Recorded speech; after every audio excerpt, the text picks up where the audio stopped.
Hi guys, how are you doing? Welcome back to Jungle Ma english-wolof. I am Elias and today I have got a lesson on English proverbs. I think that they will be very helpful for you guys. Okay, guys, before starting, don't forget to subscribe and to share the videos with your friends who want to learn English.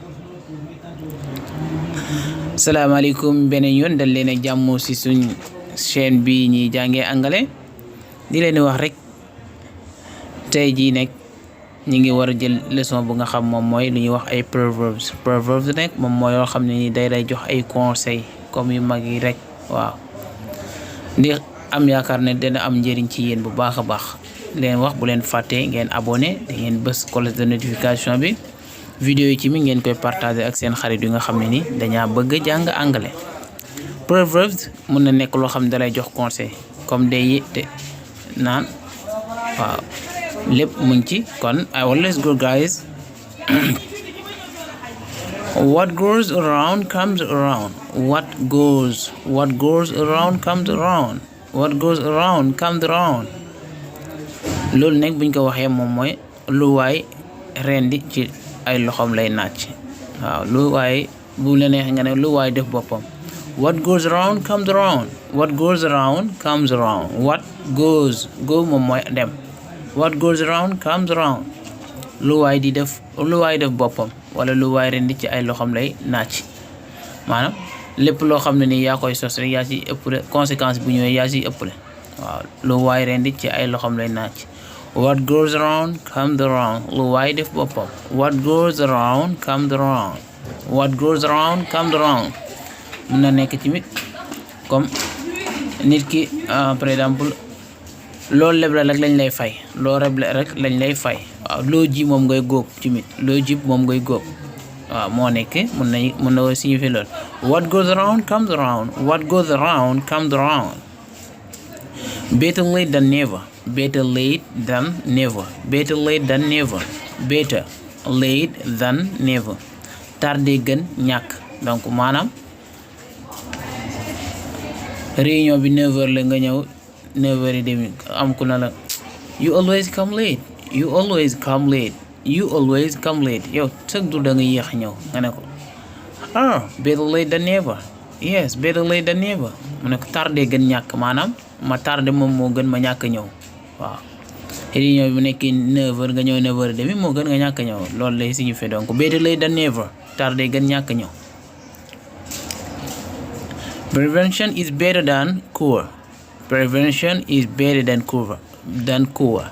Prevention is better than cure. Fagoro gën faju donc fagoro moo gën faju.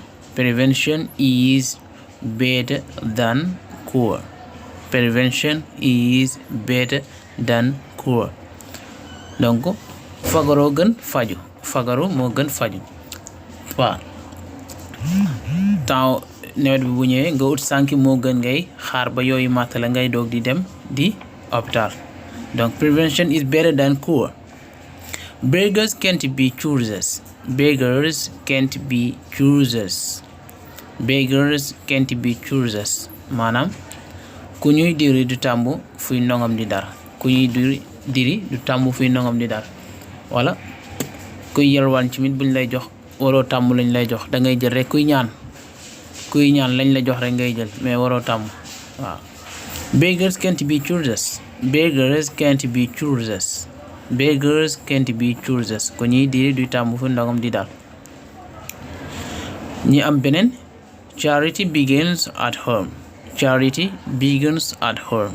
Charity begins at home mooy bay ci sa wewu tànk donc bay ci sa wewu tànk waaw. Charity begins at home bay ci sa wewu tànk waaw maanaam exemple nga am xaalis au lieu que ngay génne naan da ngay jéem a saraxe wala nga génne naan da ngay maye sa kër am na koo xam ne nii amul waaw wala am na koo dendet bu añee du reer mun nga ko ci jox. Charity begins at home. You can lead a horse to water but you can't make him drink. You can lead a horse to water but you can't make him drink. ndimbal da ciy fekk loxoy boroom. Donc ndimbal da ciy fekk loxoy boroom. You can lead a horse to water but you can't make him drink. You can lead a horse to water but you can't make him drink. Donc loolu mooy loolu, donc ndimbal da ciy fekk loxoy boroom. waaw. You can lead a horse to water but you can't make him drink. ndimbal da ciy fekk loxo boroom.